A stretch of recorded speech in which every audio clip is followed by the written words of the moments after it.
മറ്റൊരു വീഡിയോയിലേക്ക് സ്വാഗതം. ഇന്നിവിടെ വിശകലനം ചെയ്യുന്നത് 3/6/1978 ജനിച്ച ഒരാളുടെ ഗ്രഹസ്ഥിതിയാണ്. ഭരണിയാണ് നക്ഷത്രം. ഭരണി 3-ാം പാദം. ചിങ്ങലഗ്നം. ലഗ്നത്തിൽ കുജൻ, ശനി. 2-ൽ രാഹു. 3, 4, 5, 6, 7 ഭാവങ്ങൾ ശൂന്യം. 8-ൽ കേതു. 9-ൽ ചന്ദ്രൻ. 10-ൽ സൂര്യൻ, ബുധൻ, ഗുളികൻ. 11-ൽ ശുക്രൻ, വ്യാഴം. 12 ശൂന്യം. ഇതാണ് ഇദ്ദേഹത്തിൻ്റെ ഗ്രഹസ്ഥിതി. വളരെ പ്രശ്നാധിഷ്ഠിതമായിട്ടുള്ള സാഹചര്യങ്ങളുള്ള ഒരു ഗ്രഹനില ആണിത്. എന്തുകൊണ്ടാണത്?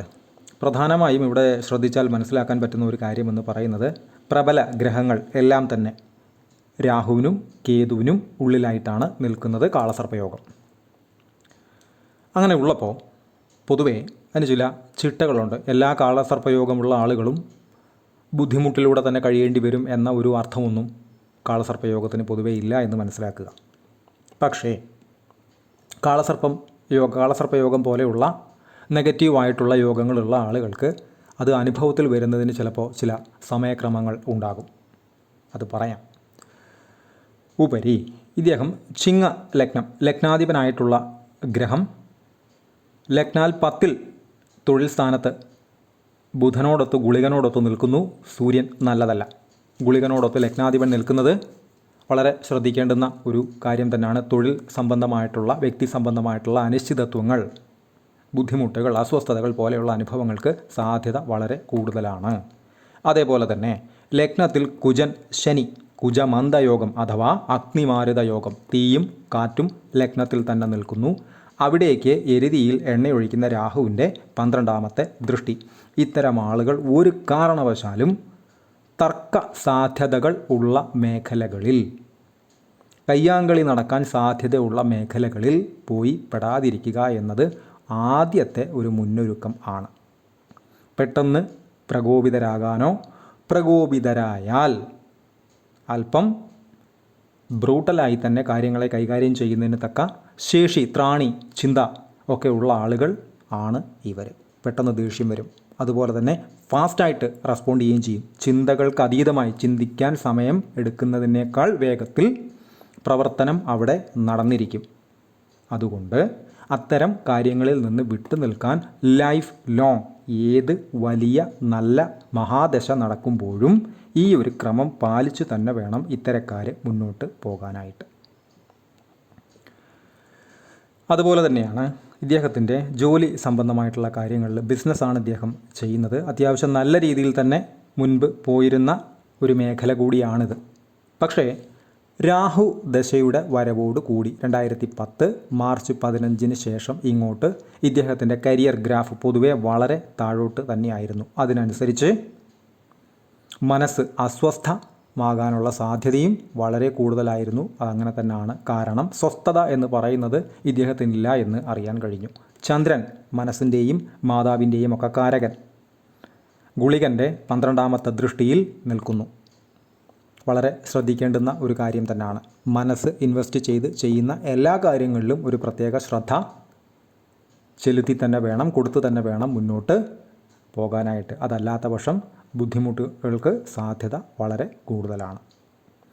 അതേപോലെ തന്നെയാണ് ഈ കാളസർപ്പയോഗമൊക്കെ ഉള്ള സമയത്ത് അത്തരം ആളുകൾക്ക് പൊതുവേ രാഹുദശ അതല്ലെങ്കിൽ കേതുദശയൊക്കെ വന്നു കഴിഞ്ഞാൽ എരുതിയിൽ എണ്ണ ഒഴിക്കുന്നതിന് സമാനമായിട്ടുള്ള അനുഭവങ്ങൾ ഉണ്ടാകാനുള്ള സാധ്യത വളരെ കൂടുതലാണെന്ന് തെളിയിക്കുന്ന മറ്റൊരു ഗ്രഹനില കൂടിയാണിത്. അതങ്ങനെ തന്നെയാണ്. രാഹുദശയിൽ അദ്ദേഹം സ്വസ്ഥത, സമാധാനം, തൃപ്തി, സന്തോഷം എന്നത് അറിഞ്ഞിട്ടില്ല എന്നാണ് പറഞ്ഞത്. അപ്പോൾ അത് വളരെ ശ്രദ്ധിക്കേണ്ടുന്ന ഒരു കാര്യം തന്നെയാണ്. ലഗ്നാധിപനെയൊക്കെ കൊണ്ട് കൃത്യമായിട്ട് പരിഹാരങ്ങൾ നേരത്തെ കൂട്ടിയൊക്കെ ചെയ്തു പോകേണ്ടുന്ന പാറ്റേണിലുള്ള ഒരു ഗ്രഹനിലയും ആണിത്. അതേപോലെ തന്നെയാണ് ഇവിടെ ധനസ്ഥാനത്തിൻ്റെ അധിപൻ, ധനസ്ഥാനത്ത് രാഹു ഉണ്ട്. ധനസ്ഥാനത്തിൻ്റെ അധിപനായിട്ടുള്ള ബുധനാകട്ടെ ഗുളികനോടൊത്ത് നിൽക്കുന്നു. തീർച്ചയായിട്ടും ഇത്തരം ആളുകൾക്ക് മണി ബ്ലോക്സ്, പണസംബന്ധമായിട്ടുള്ള തടസ്സങ്ങൾ, ധനസംബന്ധമായിട്ടുള്ള ബുദ്ധിമുട്ടുകൾ വരാനുള്ള സാധ്യത വളരെ കൂടുതലാണ്. അതുപോലെ തന്നെയാണ് 1, 2, 3, 4 4-ാം ഭാവാധിപനായിട്ടുള്ള ഗ്രഹം കുജൻ ലഗ്നത്തിൽ ശനിയോടൊത്ത് രാഹുവിൻ്റെ ദൃഷ്ടിയിൽ നിൽക്കുന്നു. ബാധ്യതകൾ സംബന്ധമായിട്ടുള്ള ബുദ്ധിമുട്ടുകൾ ഉണ്ടാകാനുള്ള സാധ്യതയും വളരെ കൂടുതൽ ആണ്. കാരണം 4-ാം ഭാവാധിപനായിട്ടുള്ള ഗ്രഹം നിൽക്കുന്ന, രാശിയുടെ അധിപൻ നിൽക്കുന്നത് ഗുളികനോടൊത്താണ്. അവിടേക്ക് രാഹുവിൻ്റെ 9ാമത്തെ ദൃഷ്ടിയും ഉണ്ട്. വളരെ ശ്രദ്ധിക്കേണ്ടുന്ന ബാധ്യതകൾ സംബന്ധമായിട്ടുള്ള കാര്യങ്ങളൊക്കെ, ജാമ്യം നിൽക്കുന്ന കാര്യങ്ങളൊക്കെ ശ്രദ്ധിക്കേണ്ടതാണ്. 6ാം ഭാവാധിപൻ കൂടിയായിട്ടുള്ള ശനി ഇവിടെ അഗ്നിമാരുത യോഗം ചെയ്ത് രാഹുവിൻ്റെ ദൃഷ്ടിയിലാണ് നിൽക്കുന്നത്. അതിൽ നിൽക്കുന്ന രാശിയുടെ അധിപൻ ഗുളികനോടൊത്താണ്. രാഹുവിൻ്റെ ദൃഷ്ടിയുണ്ട്. അപ്പോൾ ബാധ്യതകൾ സംബന്ധമായിട്ടുള്ള കാര്യങ്ങൾ, മറ്റുള്ള ആളുകളുമായി ഇടപെടുമ്പോഴുള്ള കാര്യങ്ങൾ, ജാമ്യം നിൽക്കുക പോലെയുള്ള കാര്യങ്ങളിലെല്ലാം തന്നെ അതീവ ശ്രദ്ധ കൊടുത്ത് പോയില്ല എങ്കിൽ പിന്നീട് ഇതിനെല്ലാം ഉത്തരവാദി കുറ്റപ്പെടുത്തലുകൾ ഏറ്റുവാങ്ങാനുള്ള ഒരു വ്യക്തിയായിട്ട് മാറാനുള്ള സാധ്യതയും വളരെ കൂടുതൽ ആണ്. അതങ്ങനെ തന്നെ ധാരാളം അവസരങ്ങളിൽ സംഭവിച്ചിട്ടുണ്ട് എന്നും നിർഭാഗ്യവശാൽ അറിയാൻ കഴിഞ്ഞു. അപ്പോൾ ഇത് വളരെ മുന്നൊരുക്കങ്ങൾ നടത്തി ശ്രദ്ധിച്ച് പോകേണ്ടുന്ന പാറ്റേണിൽ തന്നെ 100% ഉള്ള ഒരു ഗ്രഹനിലയാണ്. അതേപോലെ തന്നെയാണ് ഇദ്ദേഹത്തിൻ്റെ ലഗ്നാൽ 10ാം ഭാവാധിപനായിട്ടുള്ള ഗ്രഹം ശുക്രനാണ്. 11-ൽ ബുധൻ്റെ ക്ഷേത്രത്തിൽ നിൽക്കുന്നത് പൊതുവേ നല്ലതാണ്, വ്യാഴത്തോടൊത്തുമാണ്.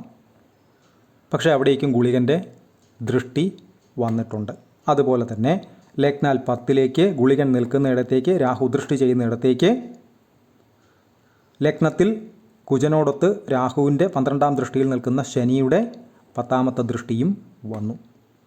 അപ്പോൾ ഇത്തരക്കാർ പൊതുവെ തൊഴിൽ സംബന്ധമായിട്ടുള്ള അനിശ്ചിതത്വങ്ങൾ, ബുദ്ധിമുട്ടുകൾ ഒക്കെ ഉണ്ടാകാനുള്ള സാധ്യത വളരെ വളരെ കൂടുതലാണ്. അതങ്ങനെ തന്നെ അക്ഷരം പ്രതി സംഭവിച്ചിട്ടുമുണ്ട്. ഇത്തരക്കാർക്കൊക്കെ പൊതുവെ രാഹുദശ, കേതുദശ, രാഹുവിൻ്റെ അപഹാരം, കേതുവിൻ്റെ അപഹാരം, ശനി പോലെയുള്ള അപഹാരങ്ങൾ, ദശകളൊക്കെ വരുന്ന സമയത്ത് അങ്ങേയറ്റം ശ്രദ്ധയോടെ വേണം കാര്യങ്ങളെ കണ്ട് മുന്നോട്ട് പോകാനായിട്ട്. എടുക്കുന്ന തീരുമാനങ്ങളിൽ അബദ്ധം, തെറ്റുകൾ വരാനുള്ള സാധ്യത വളരെ കൂടുതലാണ്. അത് പിന്നീട് വലിയ വില കൊടുക്കേണ്ടതായിട്ട് വരികയും ചെയ്യാം. അതേപോലെ തന്നെയാണ് ഇദ്ദേഹത്തിൻ്റെ ഈ ലഗ്നാധിപനായിട്ടുള്ള ഗ്രഹം ഗുളികനോടൊത്ത് നിൽക്കുന്നു എന്ന് പറയുമ്പോൾ പ്രത്യേകിച്ച് ഈ 10ലൊക്കെ നിൽക്കുന്ന ഗുളികൻ തൊഴിൽ അനിശ്ചിതത്വങ്ങൾ ഉണ്ടാക്കുകയും ചെയ്യും. അത് ബുധനോടൊത്ത് നിൽക്കുമ്പോൾ ചിന്തകളെ സ്വാധീനിക്കുകയും ചെയ്യും. ഇവിടെ ഇത് 2ാം ഭാവാധിപനുമാണ്, 11ാം ഭാവാധിപനുമാണ്. അപ്പോൾ മണി ബ്ലോക്സ് ഉണ്ടാക്കാൻ സാധ്യത വളരെ കൂടുതലാണ് എന്ന് നേരത്തെ പറഞ്ഞു.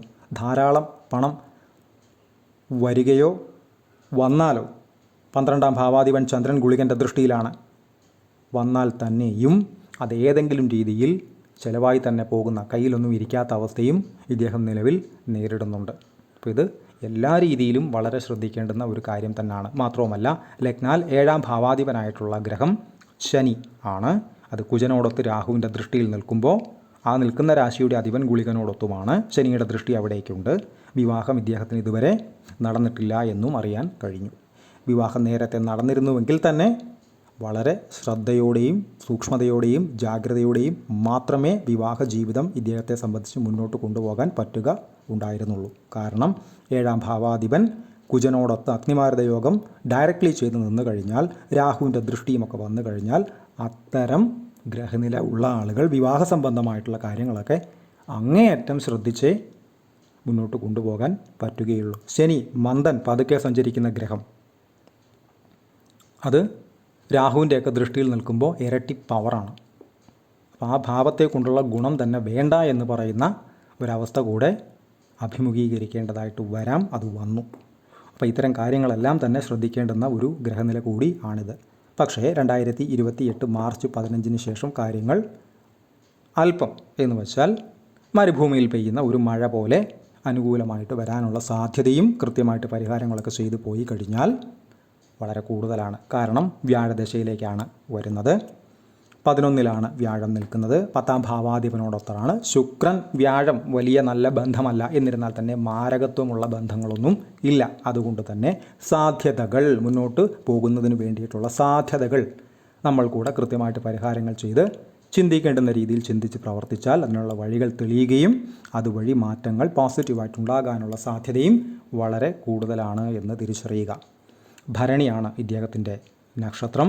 ശുക്രദശയിൽ ജനിച്ചു. 87 വരെ ശുക്രൻ, അതിനുശേഷം 6 കൊല്ലം സൂര്യൻ, അതിനുശേഷം 10 കൊല്ലം ചന്ദ്രൻ, അതിനുശേഷം 7 കൊല്ലം കുജൻ അഥവാ ചൊവ്വ 2010 വരെ, അതിനുശേഷം രാഹു. ഇപ്പോഴത്തെ പ്രസ്തുത നടപ്പുദശ, അതായത് 2028 മാർച്ച് 15 വരെ, അതിനുശേഷം വ്യാഴം, ശനി, ബുധൻ എന്നീ ക്രമത്തിലാണ് ഇദ്ദേഹത്തിൻ്റെ ദശകൾ കടന്നു പോകുന്നത്. അതിൽ തന്നെ രാഹുവിൽ ചന്ദ്രനാണ്. വളരെ ശ്രദ്ധിക്കേണ്ടുന്നൊരു സമയമാണ്.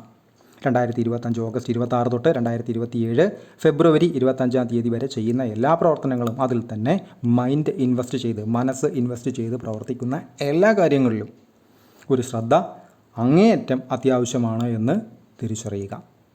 പെയ്ഡ് കൺസൾട്ടേഷൻ ആവശ്യമുള്ള ആളുകൾക്ക് ഈ നമ്പറിൽ കോൺടാക്റ്റ് ചെയ്യാവുന്നതാണ്. കോൺടാക്ട് ഡീറ്റെയിൽസ് ഡിസ്ക്രിപ്ഷനിൽ കൊടുത്തിട്ടുണ്ട്. ഇത്തരം വീഡിയോസ് ഇനിയും തുടരും. നന്ദി.